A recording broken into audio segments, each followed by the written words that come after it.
podcast. I am here with Zoo and Peebush. How you guys doing? Not too bad, man. Get to spend a couple days in person with Zoo. It's been a while, and had a good New Year. Hope everyone else had a good New Year, man. Let's hope 2022 is a little bit better. Yeah, man, phenomenal weekend. Seen the good old Lake Zurich squad, high school squad back in NYC, man. It was a beautiful weekend. DeMar DeRozan with 2 buzzer beater game winners. That was crazy. Majestic. 2 of my leagues added. Got a gold medal, got a bronze medal. A little sad about the bronze medal. 3rd place is no place for me. Don't like 3rd place medals at all. But got a gold in one of my leagues and another league going for another gold. So trying to get another dub for fantasy football, man. Man, so beautiful. Oh, the season went by quick.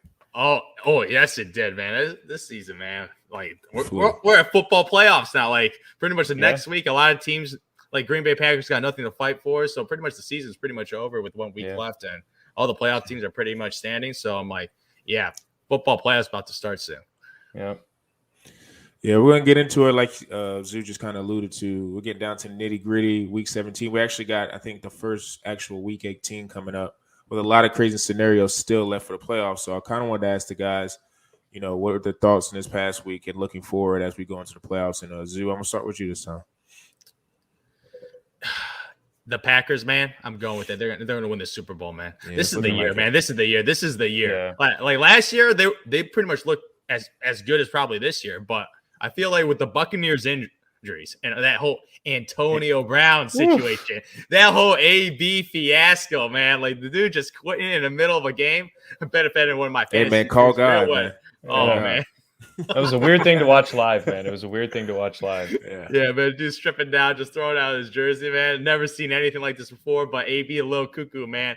Like on that talent crazy scale, man, he's crazy over that talent right now. Dude legit quit during the middle of a football game, man. I'm just like, my Lord, man, that is embarrassing. But with that happening, I don't think Tom Brady could overcome all these wide receivers dropping like flies right now. Yeah, like AB gone, Chris Godwin out, Lenny coming back from injury, Mike Evans, he's playing injured right now. Gronkowski, like always a huge injury risk. So like the amount that he has to overcome, who I think was the biggest threat in the NFC this year with all that talent coming back again. Green Bay Packers road to the playoffs. They got first round bye. Massive. Getting first round bye is massive. So getting first round bye, their most talented team, they're getting healthier and healthier. Hopefully they get some of their studs back. But yeah, this Green Bay Packers team, 37-10. That Vikings game, obviously without Kirk Cousins, wasn't even a contest. They're just rolling right now. That offense is rolling. Matt LaFleur, he's doing a hell of a job, even though I always hate on him because he got Aaron Rodgers, so it's not that hard to do a great of a job. But my Lord, 13-3, man, 8-0 at home field advantage. They're set up, man. They are set up, and this is the year. They cannot blow this. They cannot blow this because I feel like this window, man, is not going to last any longer because, my Lord, man, Aaron Rodgers might leave. So, Aaron, get one more for the Green Bay Packers before you leave. You're going to leave, man. You leave him with the Super Bowl championship, people will forgive you for leaving. Yeah, that's true. I think it would be just a nice cherry on top, and they'd be a little bit more considerate of, okay, go somewhere else or retire, whatever he ends up doing. Or maybe he'll stay another year. I know we talked about this weekend, but they're planning to franchise tag Devontae. So if that one takes away the ability to franchise tag Rodgers, right? Unless they decide to do a last minute switch. But Zoo, I agree with you. I think at least in the NFC, they're pretty much, I don't want to say a lock, but they're the closest thing to a lock to make the Super Bowl coming out of the NFC. The only thing that could happen is if, like the Cowboys just have a godlike defensive performance, which we have seen out of them in a couple games this year, or the Rams just somehow are able to click in one game, right? I think that's kind of the luck that any team in the NFC is going to have to take out this Packers team because, Zoo, to your point, they're pretty much the exact same team, but their defense got a little bit better. So, and that's what we've always mentioned has been Rodgers' downfall pretty much for the past 10 years since their championship in 2011. So, agree with you, Zoo. That was a big lockup for them, especially with there only being one bye now and 6 other playoff spots. But I'm kind of looking a little bit more towards the AFC because, the NFC, I think the only team that's really on the bubble and is fighting between is the 49ers and the Saints this year. My God, man, if the Saints make the playoffs, that's going to be a hell of a painful first playoff round for that, whoever their matchup will end up being. So I am rooting for the Niners. Trey Lance did look pretty good. So quick shout out to him. But I do have to shout out the Bengals, man. They came up with a huge victory on the pretty much single-handed back of the Burrow Jamar Chase combo, looking like almost pulled up a Smith and Jigba in the Rose Bowl type game. Shout out him for putting up nearly 350. That was also a hell of a game. But look, man, it's the first time in I want to say 6 years or so that the Bengals have won the AFC North. That's always been a tough division. Big Ben kind of reigned over it for a while. We know where the Browns have been. And then the Ravens have just kind of been the hot team the past couple of years. So it's kind of nice to see a new team with a young quarterback that people are getting behind. He's been putting up nearly 1,000 yards in the last 2 games. Absolutely ridiculous. Jamar Chase just getting back to his massive yardage. I know for the past couple, there was a 4 or 5 week span where he wasn't getting as much targets. He was only getting 3-4 catches for 50 yards. And now he's putting up his 8+ catches per game, over 100 yards easily, 200 in some cases. So that's a team that I don't think, and Zoo, I mentioned this to you once again, that you don't want to run into the Bengals if they're hot offensively, because they have weapons at pretty much every level. Mixon, they have 3 legitimate wide receivers who can all impact the game. If you do not have 3, above average cornerbacks, you're going to get taken advantage of one way or another if Burrow is able to stay healthy. I know he did take a little hit to the knee. So, I think he might have a questionable designation. But maybe with the division, they might sit him in this last week. I know that could affect playoff seeding, but they do have a top 4 seed guaranteed. So, that is something to keep in mind there.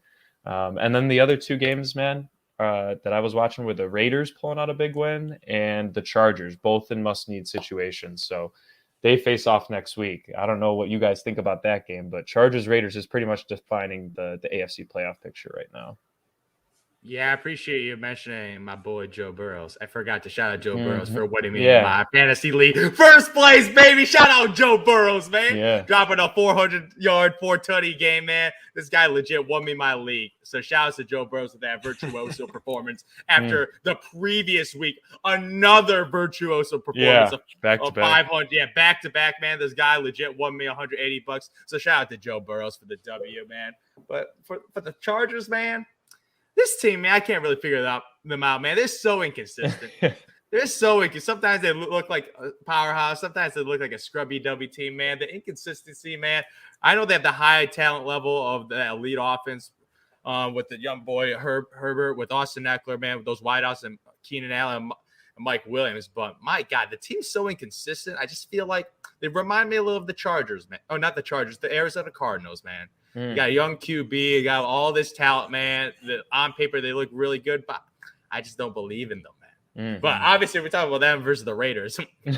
I'm surprised the Raiders pulled off being still in playoff contention after all the garbage that's happened to this franchise.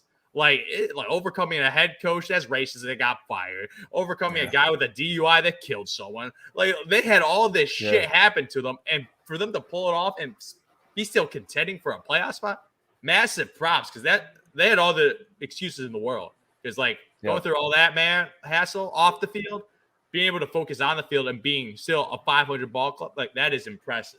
That is impressive. And getting that win in Indianapolis against a pretty good team. hot team in Colts. And Taylor still had a decent game.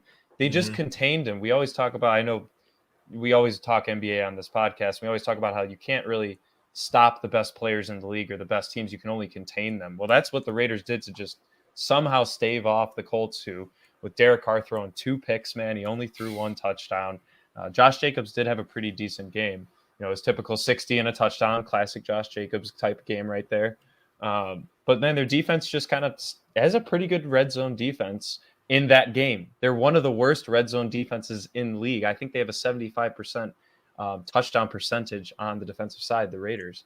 And somehow they were able to keep Taylor out of there more than once, and Wentz under 150 passing yards. So I don't think it's a warning, or a concern for the Colts. But that was a big game that they lost, because now they could lose some seeding, possibly have a tougher matchup in the first round. So definitely another team I'm watching. I think the Titans are a team that I'm not confident at all in.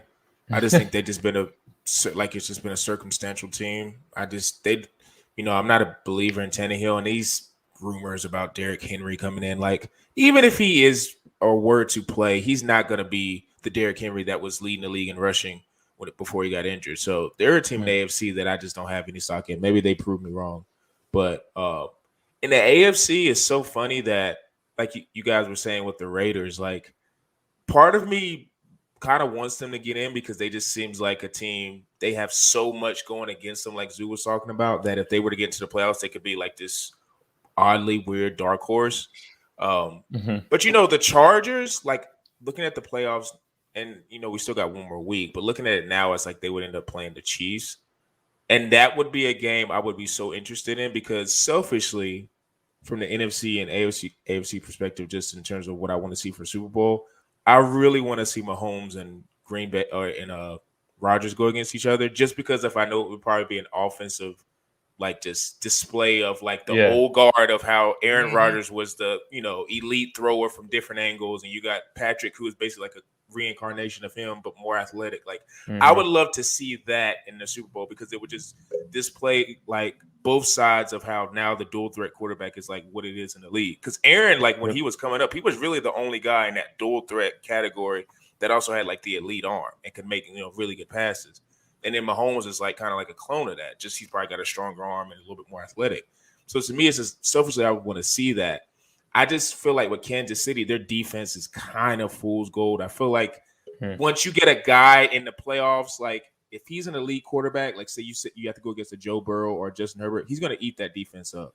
So then it's going to be a like high scoring match. And I don't know if Kansas City maybe in the run category, because I mean, if you're talking about running backs, if say they go against Cincinnati, I'm picking Joe Burrow's running back, Joe Mixon over any back that KC has. So it's kind of like if they need to do a grind out game, that makes Cincinnati pretty appealing. But I think in the NFC, man, you guys already know, like Jalen Hurts is in there.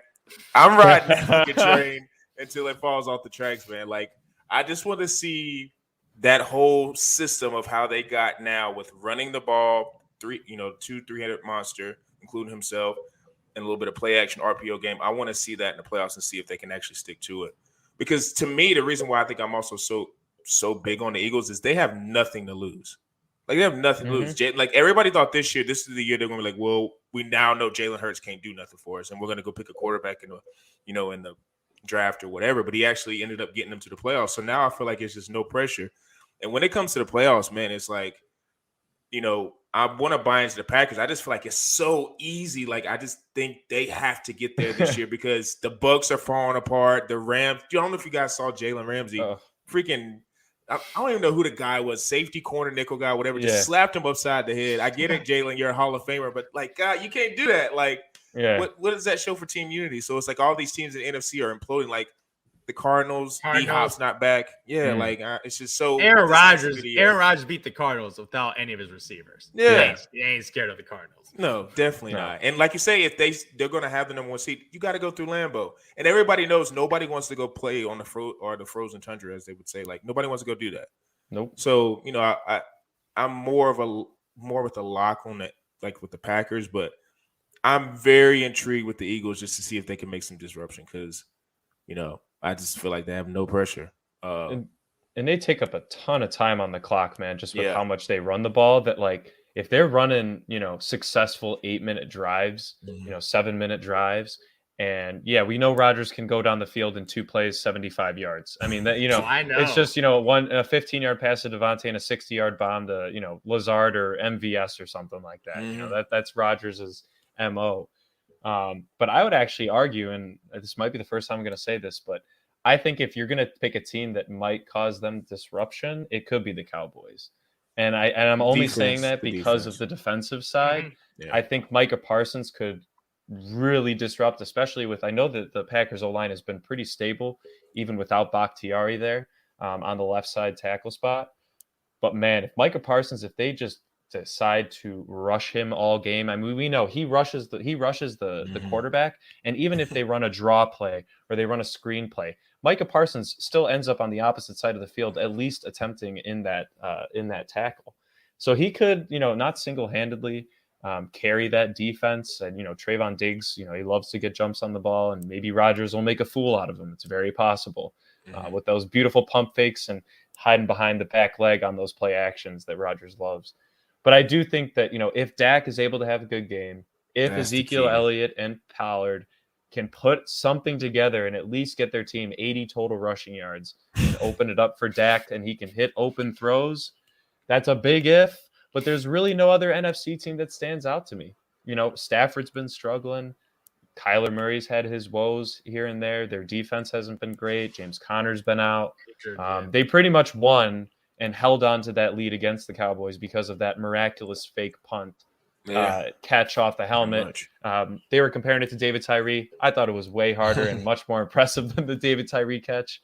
But yeah, so to me, I'm not saying the Cowboys are the most consistent team, but they can pop off if they are feeling it, similarly to, I think, what you would consider, how the Bengals might play the Chiefs, for example. Yeah. I think But my man Aaron Rodgers, he owns the Dallas Cowboys. He does own them. He has especially played them twice in the playoffs, and he whooped their ass both times in historic fashion, man. Exactly. They were all great games, so I can't wait for Dak Prescott to play Aaron Rodgers game. In Green Bay, too. Yeah, if that's the NFC Championship, I'm putting all my money on Aaron Rodgers, man. If it's the Cowboys, man. If it's the Cowboys, if it's Tom Brady, I'll be a little nervous. But if it's Dak Prescott, Super Bowl, baby.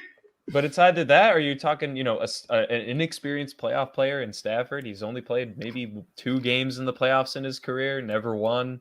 He looked pretty bad this week, even though he ended up having good stats. Man. Those picks were atrocious. You keeping Tyler Huntley in the game, allowing Justin Tucker to make it a close game. Yeah, I don't know. There's really no other standout in the NFC, but I do think that, that Cowboys defense is the most formidable defense in the NFC that's making the playoffs this year. So we'll see. But I do think it's going to be an easy ride for Rodgers. There might be 1 or 2 bumps in the road, but he'll get there. I have a dream now. Both my teams make it to the finals, baby. Green Bay Packers here, Chicago Bulls here, baby. It's gonna be a good year. It's gonna be a book year. I'm gonna speak it into existence like LeVar Ball, man. I'm gonna speak it into existence. Aaron Rodgers winning Super Bowl MVP, man. He needs another one.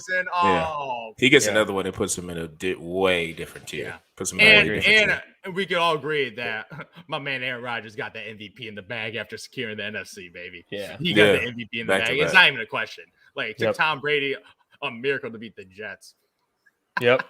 His own miracle, but, Real quick, do you guys think Antonio has any chance in the league after this? No, absolutely not. It's over? I think absolutely somebody's going to. Somebody. Yeah, I think somebody will take chance on his talent, but I don't think he'll actually do it. I think he will walk away. No, because there's going to be a shitty team that would. Tom Brady is the only guy with enough pull to get AB on a team. Like Bruce Arians now want him, and Tom Brady was able to pull it off, and it was worth it. They won a Super Bowl together, and he was a massive contributor. But after what he did, man, like damn. That's Tom Brady, man. I'll be shaking my head, man. This dude vouched for him, gave him a place to live, gave him a second chance at football. Yeah. What a Super Bowl together, and this is what he does, man. Like, come on. Yeah. If you're not gonna do it for you, at least do it for Tom Brady, man. This dude had your back the entire freaking time. And he needs him. His brother.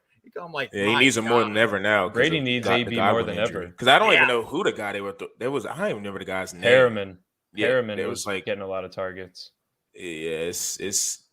Tom, we didn't even mention him in terms of, him being in the playoffs. It's kind of crazy considering that, he's losing AB that we didn't even mention because Tom, I feel like these type of moments is what he lives for. It's just hard Don't count him out. It's just hard to envision with now, like I say, if AB did all this and Godwin was so healthy, I probably would be like, we just can't count the Bucks out. But with because, he don't even really have the best relationship out of all those 3 receivers. I think Mike Evans is probably the least one that he has the most rapport with in terms of who he goes to because Godwin is his guy. And then with AB, he's kind of the shorter slot receiver that he loves to throw to his whole career. So, and plus they have a lot of injuries on defense, with their key and a couple linebackers too that I think Levante David, a couple of those guys, Shaq Barrett. It's just going to be hard. And they're going to be on the road. So I just don't see it. I just don't. But next thing you know, it could be Bucks versus the Packers in the freaking NFC Championship game. Who knows? It probably will be. Yeah, it's just, I don't know. You just, like I said, you can never count time out. So we're going to see these next couple of weeks, or actually the next week with Week 18. A whole lot of scenarios. We could be talking about a whole entire different playoffs come next week when it comes to the NFL. But I kind of want to switch topics because if you guys were watching the Monday night game yesterday, Big Ben, had a pedestrian game, but it's it's the end of his career. We all know that he's on his way out. It was more so of the the crowd and being at home with the Steelers and having that touching moment with his family and all that stuff because he had a illustrious career with the Steelers. But I kind of wanted to ask the guys. There was a few other quarterbacks that got drafted in the same draft class as him with Eli and Phillip Rivers, and I wanted to ask the guys, in their opinion, not so much as this being fact, in their opinion, whose career or who would they take as a quarterback for, I guess, if they were building a franchise or just overall career into the Hall of Fame. And Peebush, I'm going to start with you.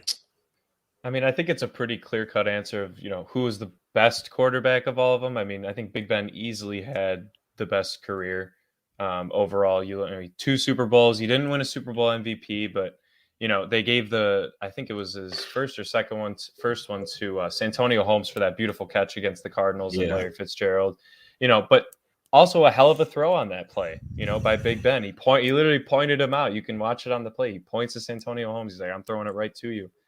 Great catch. Could have won Super Bowl MVP on that one. And then, you're looking at a Phillip Rivers who, probably one of the better regular season quarterbacks to ever play the game.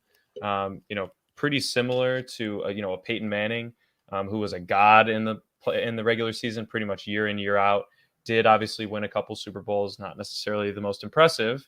No hate on Peyton Manning, but his brother Eli, different story, man. He's kind of I think the funniest thing about Eli Manning is he had a 500 record exactly at the end of his career, and I think that is the definition of how he played. But in the playoffs, he was a new monster. For some reason, he just, as Tom Brady said on Monday Night Football broadcast this year, he says whenever he saw that silver and blue helmets, man, he just turned on to another level. Won 2 Super Bowl MVPs against Tom Brady and the Patriots. Hell of an impressive career. But Big Ben is just way more efficient, man. He had nearly a 2-to-1 touchdown to interception ratio. Pretty much never lost. Never had a losing season. Much better arm talent than I think either one of those two guys.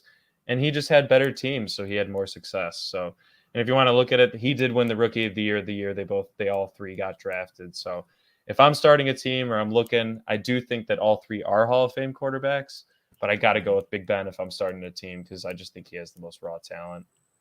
Yeah, man. When I look at this question, man, I look at legacy, man. What are they known for? What are they known for? Their impact on the game, off the field, on the field. When I look at Phillip Rivers on the field, average, mediocre, had some nice playoff run. The guy never did anything. He had one good playoff run. Yeah, one good playoff run and a really long career. He had a really long career, but not very memorable moments. The only memorable thing about Phillip Rivers is the amount of kids he had off the field, man. Man. That's what when I think of Phillip Rivers, I'm like, man, that's a dude with a big ass family. The Brady Bunch is over there. So that's Phillip Rivers' legacy, man. So obviously not him. You think about Eli Manning. At first, it was just, Peyton Manning's brother, man. The Manning, his dad was obviously an NFL guy. Brother's an NFL guy. This guy's an NFL guy. He was pretty mediocre until he beat Tom Brady twice. He beat Tom Brady twice, and he made some of the most memorable throws in football and Super Bowl history. Super Bowl, you look at Super Bowl history, he has some of the most memorable games and performances in obviously some of them might be a little lucky, but man, sometimes be lucky than good, man. He pulled it off, man. You're in that moment and you make some throws that are so memorable. These are what commercials are made for. Those Eli Manning throws and what he's pulled off. And he was the true underdog in those series, man. The undefeated Patriots team, that's probably would have been going down as greatest team of all time in football, going undefeated. And the way they just dominated the game with Tom Brady and Randy Moss. Greatest coach, greatest quarterback, one of the greatest receivers of all time. And you beat that team?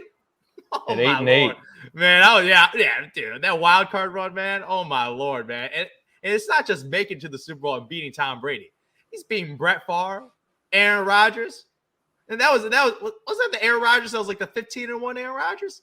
That might have been Brett Favre's last year. I can't remember, but yeah. No, it might have been. Yeah, so he beat some legitimately Hall of Fame quarterbacks, some of the most recognizable quarterbacks that impact the game of the NFL. So Eli Manning's on the court moments, most of his other moments are pretty mediocre in the regular season. Yeah. All that guy's known for throwing a tutty and throwing 2 picks because I don't know what happened. And getting Odell going. That's the other one. Yeah, getting Odell.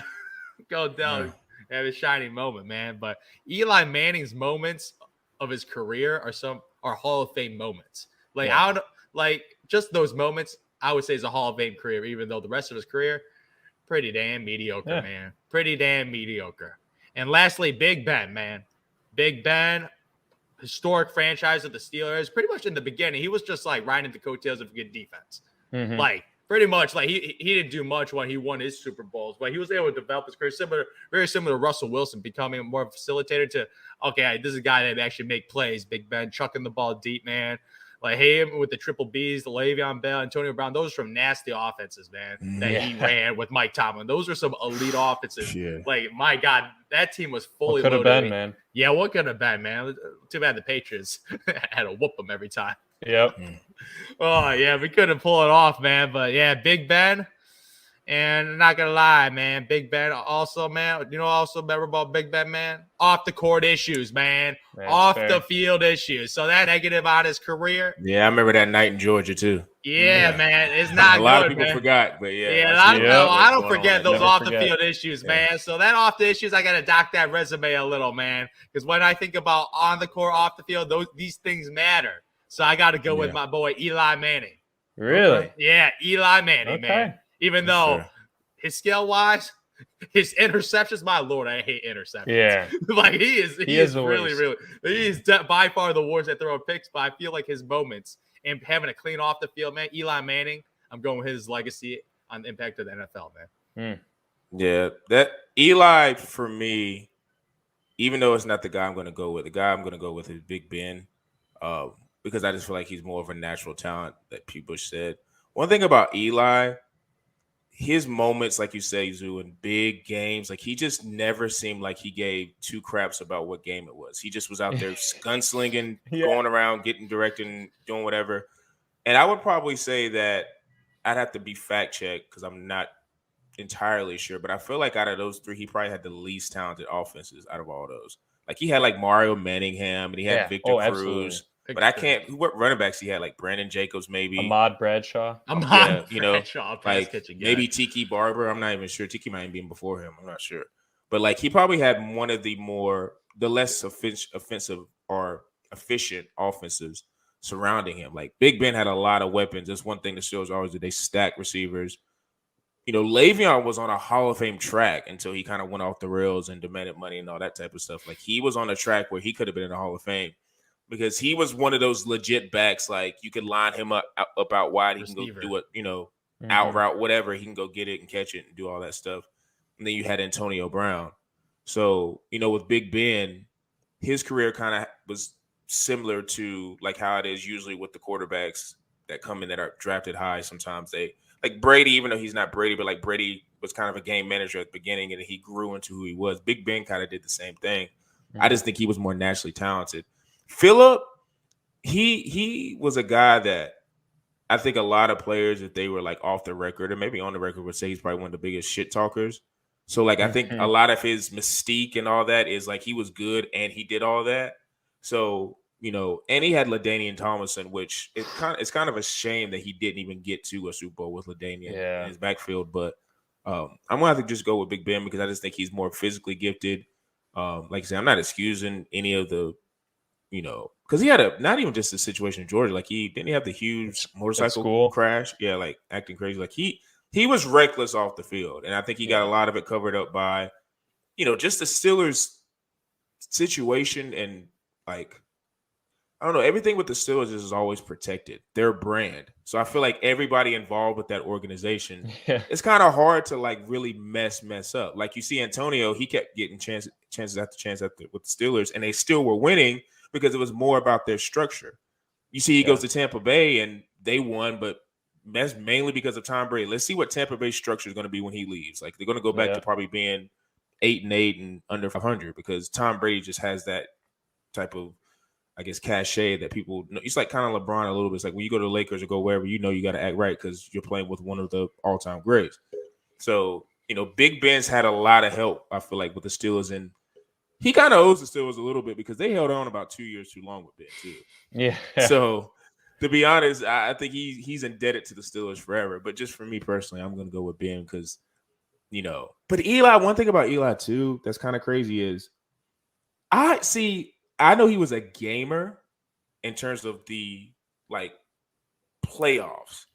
But if let's be honest, if his last name wasn't Manning, it would take a while for him to get into the Hall of Fame. Because you just can't give a guy with 2 Super Bowls, even though he had iconic playoff. He has 2 Super Bowl MVPs too. He was the reason. Yeah, he was the reason. That's the thing. He wasn't riding the coattail. He made. He made the throws. Unlike his brother. Moments. And I'm not gonna lie, like that throw that he had, I think in a second Super Bowl to Manningham, that little dime, that was probably one of the best throws in Super Bowl history. Like that was a crazy throw and catch. I'd argue NFL history. I think that's one of the best against one of the best safeties of all time in Rodney Harrison coming on in hot. And a hell of a catch by Mario too. To hold over the shoulder, like that was crazy. Willie Mays-esque, man. Yeah, I think that's part of the reason why Eli gets a lot of but people are gonna argue he needs to be in the Hall of Fame. I just think his, out of these 3, it's not even like close, like in terms of just regular season accolades, which the Hall of Fame bases a lot of it on. Like it's been Phillip and then Eli's down because he finished 500 and he's got so many interceptions. It's kind of, but he's going to get in probably on the first, second ballot. Who knows? Because I feel like a lot of it is his last name. But in terms of just gamers, game on the line, Eli, he calm, cool, and collected. So I do get why people would make the argument for him being in the Hall of Fame. I get it. But yeah, I kind of want to see this like removed maybe like 4 or 5 years from now because Ben just retired to see what people truly think. I think the majority of people that's watching this are, just average NFL fans would probably say Big Ben. But I see a lot of people like Phillip Rivers just because he seems more personable. He seems like a guy that you act like, if you're playing in the YCM pickup, you're just talking shit to people and acting crazy. So I think a lot of people relate more to Phillip. So it'd probably be really divided on that. But we'll see. They'll all make it. I think probably maybe first, second ballot. I mean, who knows? Might be the only second ballot, I think, because I think a Super Bowl, if you have multiple Super Bowls and you're a starter, and you made a big impact, or maybe you weren't as good in the regular season, but you have 2 Super Bowl MVPs. I mean, you have to give it to him. But Phillip Rivers has a lot of numbers. He actually had the best touchdown to interception ratio of all 3 of them. Yeah, so just couldn't get over the top. Yeah, it'll be interesting to see. I think I also saw a report where he was saying he was thinking about with Carson was the whole COVID thing he got. They were thinking about bringing him back. I was like, all right, guys. Like you drafted, I think you got Ellinger and Easton. Give him a chance. He's on his way to cheaper by the dozen, man. He's only got 11. Can't cut that man off.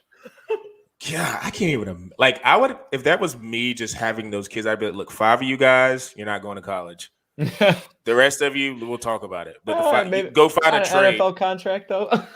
I think they're fine. I don't know. After that 6 kid you're paying for tuition, that's going to be a lot of money going through. And he's out there in California too, so they're probably going to want to go to Stanford, UCLA, USC. Yeah.